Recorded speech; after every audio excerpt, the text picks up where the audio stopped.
that's different ideas, but I'm wondering about different methods or different strategies. Oh, like how experimental science and observational.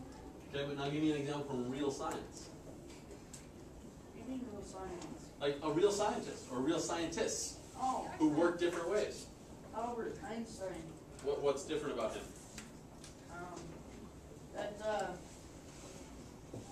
People, you're going to want to listen to these examples.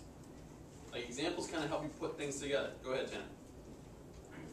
That guy, Albert, he had the guys at the table, they talked about that one China, coffee, whatever shop. Uh-huh. But they like all had different ideas, and he like kind of. Now hold on a second. You guys are all talking about different ideas. I'm talking about different strategies to investigate. That's what I was implying. Well, but that's not what you're saying. But that's what I meant. Okay, so you're saying, okay, now let's talk about Albert Einstein. What was different about his strategy compared to most scientists?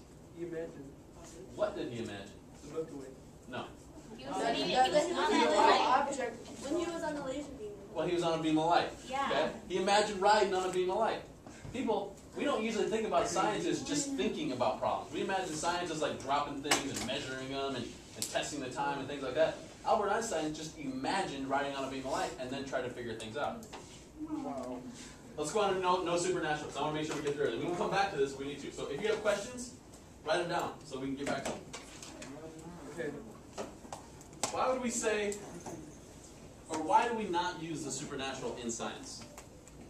I want to hear from different people. Why do we not use the supernatural in science? Charlie.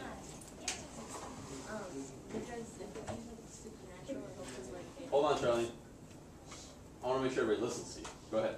Because if you use supernatural, like it doesn't help us like answer anything, like saying the demon broke the chair if he wanted to, it won't help us fix it. It won't give us anything. What do you mean by that? I don't Get know. us anywhere. What are they talking about? Hold on. The question is, why don't we use the supernatural in science? And Charlie, what did you say? Just examples of saying the demon broke the chair doesn't help us fix it, saying that. Okay. And Mariel, what were you going to say? That it doesn't give us anything. And what do you mean by that? No evidence not giving us anything. Okay.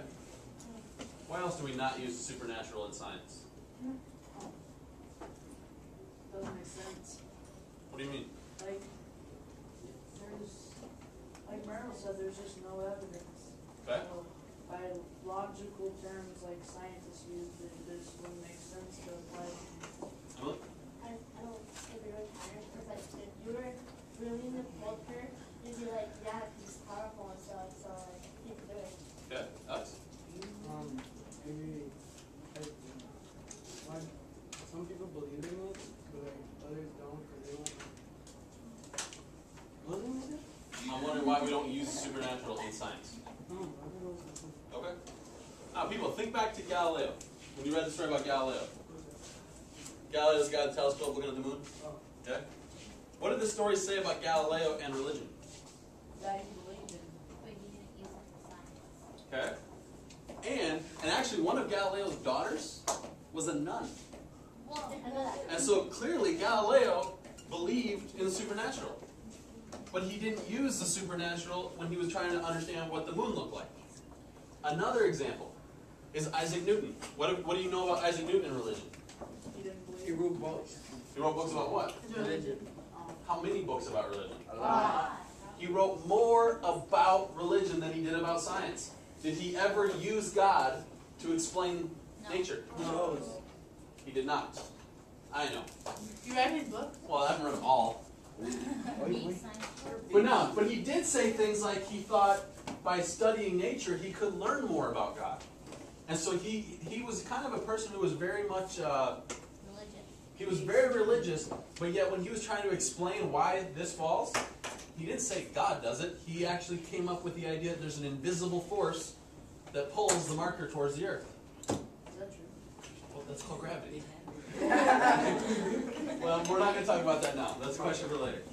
All right, we need more stuff. What else have you guys learned about how science works? I have a question. Are you gonna answer my questions that I asked Friday? What were they? Yeah, you said, I asked a bunch of questions. You're like, we'll get there. Oh, we'll get we there. will next week. Oh, is it this week? Well, not this week because it's a short week, and most of you aren't going to be here tomorrow. Joe, Bias. what? Bias. Hold on. Bias. Yeah, I heard it. I want everybody else to be quiet so they can hear it. Joe, what'd you say? Bias. Okay, what causes bias? What causes bias in science? Since you were a scientist, were you guys sort of? I'm sure I was. No. He still is. Now, hold on a second. Answer my question. What causes bias in science? People that disagree with different ideas that people come up with. Okay, give me an example.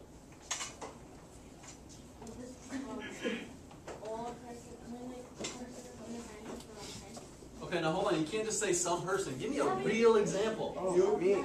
Yeah, don't say me. Me. Sadie.